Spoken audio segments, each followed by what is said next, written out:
Bismillahirrahmanirrahim. Assalamualaikum warahmatullahi wabarakatuh. Selamat pagi, salam sejahtera untuk kita semua. Alhamdulillahirabbil alamin. Puji dan syukur kita panjatkan kehadirat Allah Subhanahu wa taala karena atas limpahan rahmat dan karunia-Nya kita dapat berkumpul di tempat yang insya Allah penuh berkah ini dalam keadaan sehat walafiat.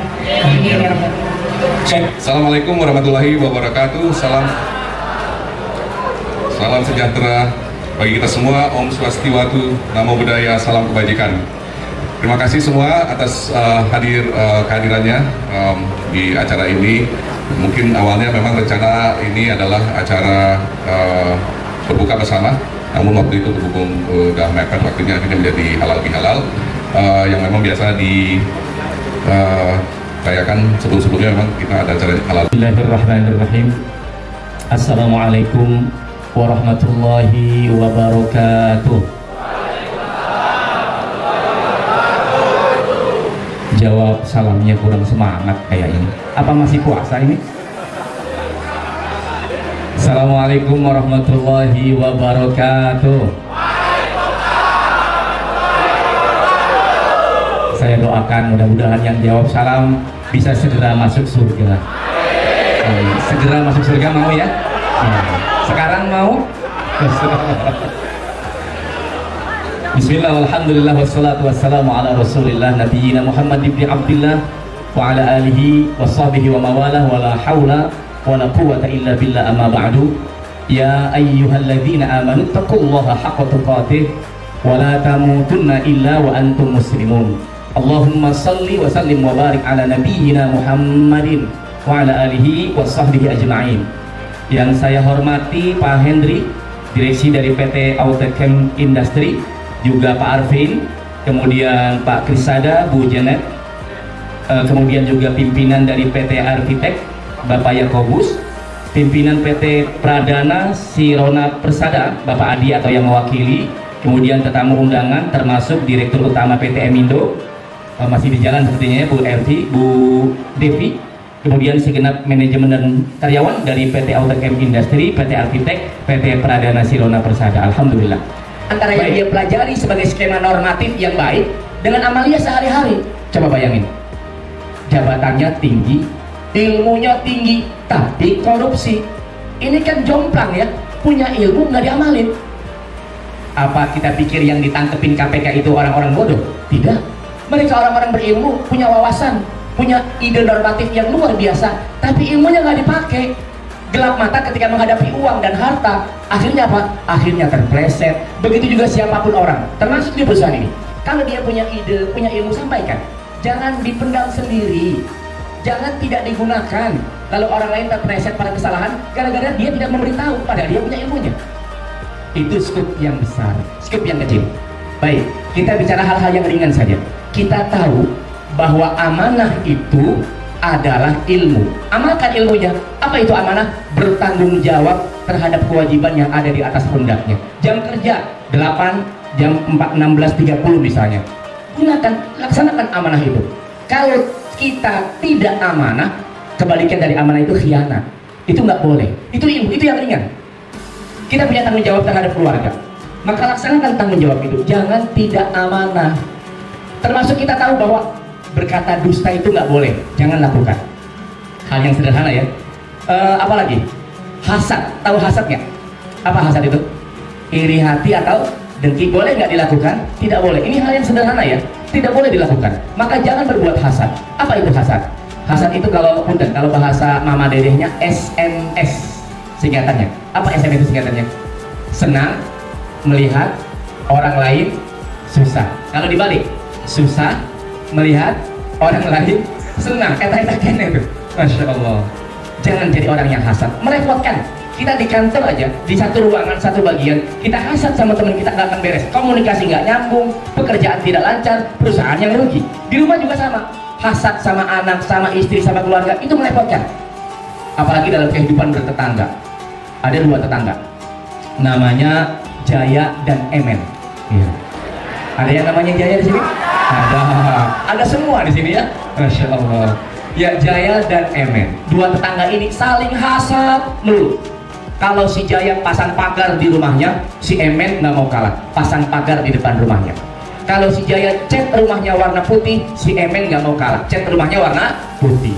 Satu ketika pas 17 Agustusan, hari kemerdekaan Indonesia, si Jaya bikin spanduk ceritanya di depan rumahnya. Spanduknya besar. Ya, si Emen lihat si Jaya pasang spanduk. Akhirnya si Jaya tuh spanduknya bunyinya tulisan. Apa tulisannya? Tulisannya Indonesia tetap jaya. Masya Allah, bagus ya, karena 17 Agustusan kan, si Emen panas. Akhirnya dia juga bikin spanduk di depan rumahnya. Karena si Jaya tulisannya Indonesia tetap jaya, si Emen bikin spanduk di depan rumahnya, tulisannya Indonesia tetap Emen. Udah tahu sebenarnya, Masya Allah. Merepotkan kalau kita jadi orang-orang yang hasad. Jadi kita punya ilmu sedikit, banyak, sedang, pokoknya amalkan. Ketemu orang yang dikenal, ucapkan salam, selamat pagi, ya. Lalu masuk ke kantor, Masya Allah, langsung kalau bagian input datanya.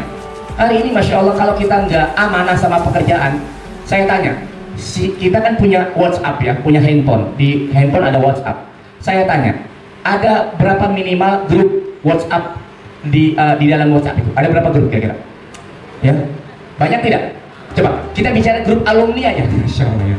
Dari mulai apa? Alumni SD, lalu alumni SMP, lalu alumni SMA, lalu alumni kuliah, lalu alumni tetangga yang dulu, lalu alumni kantor yang dulu. Masya Allah, ini kalau kita nggak hati-hati menyikapi, grup WhatsApp saja alumni sudah menyibukkan kita.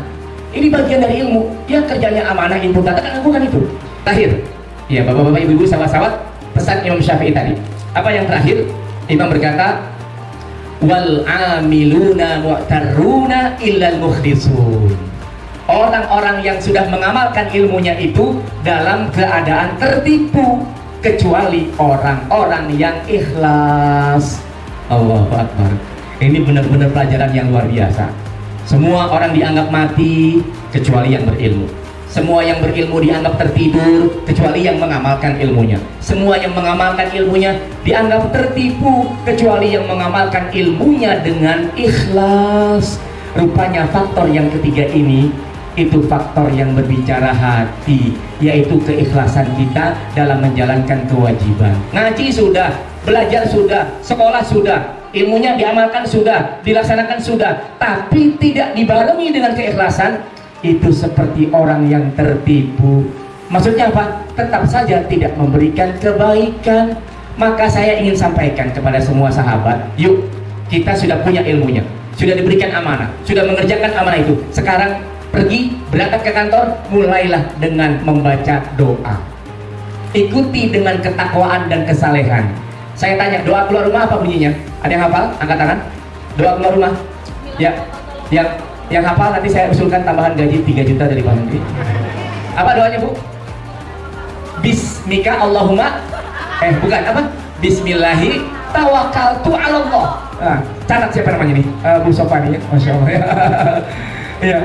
Jadi hal yang ringan untuk mendapatkan keikhlasan, apalagi kita sudah punya bekal ilmu, sudah mengamalkan ilmu, berangkat kerja dengan mengucapkan bismillah.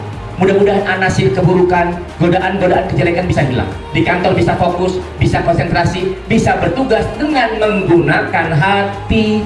Allahu Akbar. Ini poinnya, dan ini sesuatu yang sangat mahal. Sebab ikhlas itu adalah barang langka di zaman hari ini. Susah mencari orang yang ikhlas. Cari orang yang pintar, banyak paparatak, cek orang Sunda. Cari orang yang tiap hari ke masjid, tiap hari kerja dan amanah, banyak. Tapi cari orang yang bekerja, beribadah dengan hati, dengan keikhlasan, ini sesuatu yang langka. Masya Allah. Apalagi, ya selamat datang. Kita semua pasti punya barang yang satu ini. Ini namanya apa nih? Handphone ya. Ya kalau Kiai bilang ini bukan handphone, ini apa? SG. Apa SG singkatannya? Hah? Setan gepeng ya, Masya Allah. Karena ini sering jadi penyakit ini. Terus terang, handphone itu teknologi seperti pisau bermata dua. Pisau bisa kita gunakan di dapur untuk memasak makanan yang lezat, tapi pisau bisa kita bawa keluar rumah untuk menikam manusia. Maka begitulah teknologi hari ini. Untuk mendapatkan kerjaan dengan hati, dengan penuh ikhlas, godaannya sering yang satu ini. Betul ya? Betul. Siapa orang mau sholat Jumat, bukan segera ambil wudhu lalu sholat Jumat, yang dikerjakan pertama kali apa? Apa? OTW Jumatan. Masya Allah. Ya, ibu-ibu nih, kalau lagi ngumpul makan bakso sama teman-teman atau makan di rumah makan lah begitu. Begitu sudah ngumpul, makanan datang, saya tanya, yang pertama dikerjakan baca doa makan atau difoto dulu makanannya? Difoto dulu. Masya Allah. Ini godaan keikhlasan besar banget, besar banget. Karena itu kita tuh sebenarnya nggak perlu laporan kepada manusia, laporannya kepada Allah. Nih zaman dulu, kalau ada ibu anaknya sakit, itu buru-buru dia cari apa rempah-rempah, cari herbal untuk sembuhkan anaknya. Ya, kemudian dia banyak berdoa kepada Allah agar anaknya disembuhkan. Hari ini kalau anak sakit, yang pertama dilakukan apa? Apa? Selfie dulu sama anaknya, lalu bikin status. Apa statusnya? Cepat sembuh ya nak. Masya Allah. Ini luar biasa ini. Luar biasa. Hari ini tidak terjadi ya. Ini kemarin di Ramadan ceritanya ada yang bikin status di Facebook. Ya, statusnya bunyinya begini. Punten ya, ini pakai bahasa gaul. Jadi dia bikin status bunyinya begini. Gue sih cuma pengen bilang yang namanya ibadah itu nggak perlu bilang-bilang. Gitu aja sih, ya. Udah ya, gue mau lanjutin baca Quran. Masya Allah. Ini kan repot ini ya, ini repot Masya Allah. Inilah 3 trisula jika seseorang ingin sukses. Pertama, miliki ilmu. Kedua, amalkan ilmunya. Ketiga, amalkan ilmu dengan ikhlas. Saya ulangi, sebutkan trisula kesuksesan seorang manusia. Satu apa? Miliki ilmu. Yang kedua, amalkan ilmunya. Yang ketiga, amalkan dengan penuh keikhlasan. Saya berdoa kepada Allah, mudah-mudahan wajah-wajah yang saya tatap hari ini termasuk orang-orang yang akan sukses di kemudian hari. Kalau hari ini kalian bekerja dengan Pak Hendri, nanti kalian jadi bos sendiri, amin. Dengan bidang usaha yang 3 jadi saingan buat Pak Hendri saja. Mudah-mudahan semuanya sukses. Itu yang bisa saya sampaikan, tidak usah lama-lama, mudah-mudahan bermanfaat. Saya dengar tadi ada acara tanya jawab, saya kembalikan kepada Mas MC, silakan. Baik, terima kasih Ustadz Ridwan Purwanto atas untayan kata hikmah yang sudah disampaikan. Ya, mungkin tanpa berlama-lama untuk para rekan-rekan semua, kita buka untuk 3 pertanyaan terlebih dahulu. Mungkin kalau ada yang mau nanya, silakan tunjuk tangan, nanti rekan-rekan panitia akan mengantarkan. Silakan, ada yang ingin bertanya? Izin pertama Pak, tadi kan Bapak namanya saya dengan Dani Eka Saputra. Denny, Pak Denny.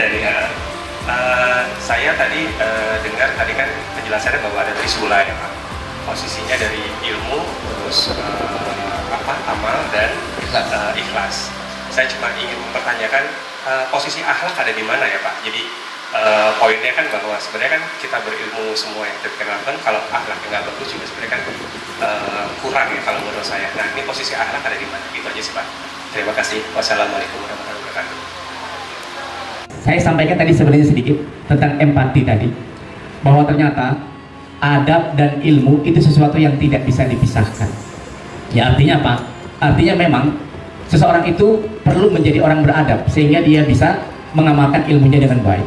Nah, kalau ilmu tidak dilengkapi dengan adab, ya, atau dia cuma belajar ilmu saja Pak Dani, tapi lupa belajar adab, ya jadinya orang yang kedua tadi itu punya ilmu tapi tidak diamalkan ilmunya karena nggak punya adab. Ya kan? Dia tahu bahwa tidak boleh memakan uang rakyat, tapi sebagai ilmu dia tahu itu, tapi dia nggak punya adab. Akhirnya apa? Tetap dia melakukan korupsi. Ini penyebab apa? Ilmunya menjadi tidak diamalkan. Maka sebenarnya seseorang belajar ilmu itu juga perlu dengan belajar adab. Makanya tadi saya singgung tentang empati. Kenapa? Karena kadang-kala memang bahkan lebih dahulu belajar adab dibandingkan belajar ilmu.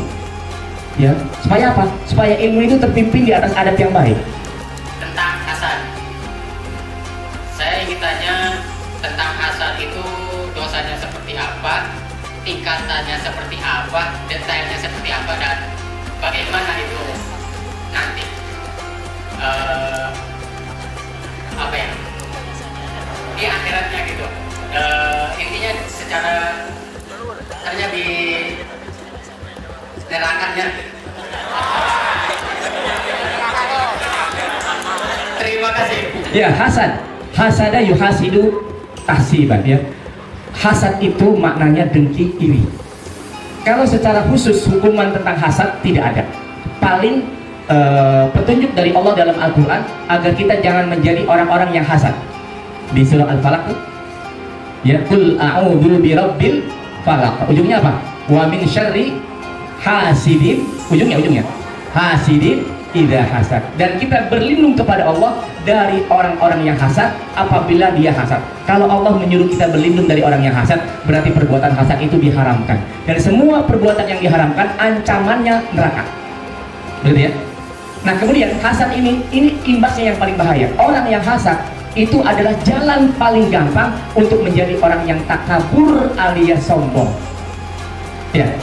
Orang kalau hasad biasanya punya keinginan untuk merebut kenikmatan orang lain. Maka kalau begitu dia punya sifat kesombongan, kibr. Dan sifat kibr itu sedikit atau banyak ancamannya nggak ada salah lagi kecuali neraka.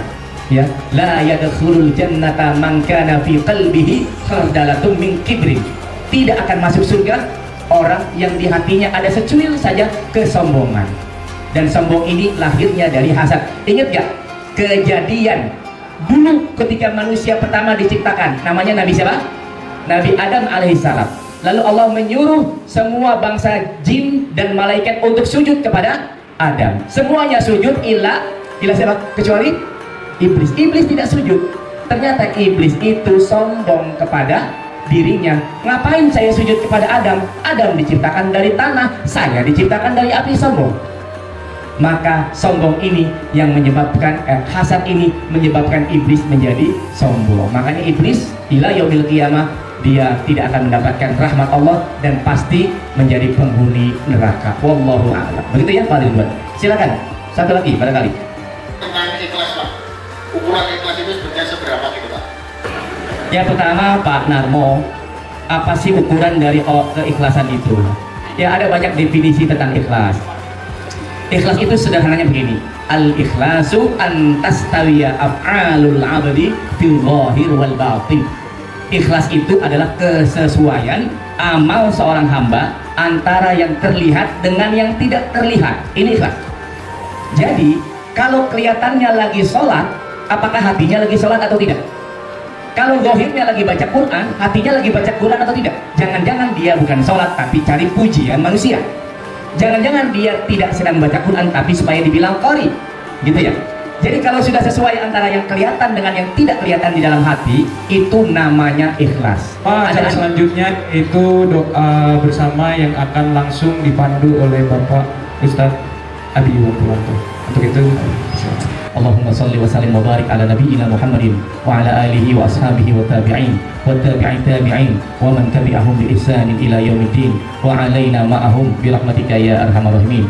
Allahumma ighfir lahu warhamhu wa'afihi wa'fu anhu. Allahumma arinal haqqa haqqan warzuqna ittiba'ah wa arinal batila batilan warzuqna ijtinabah. Ya Allah ya Tuhan kami, tunjukkanlah kepada kami yang benar itu benar, serta berikan kekuatan kepada kami untuk mengerjakannya.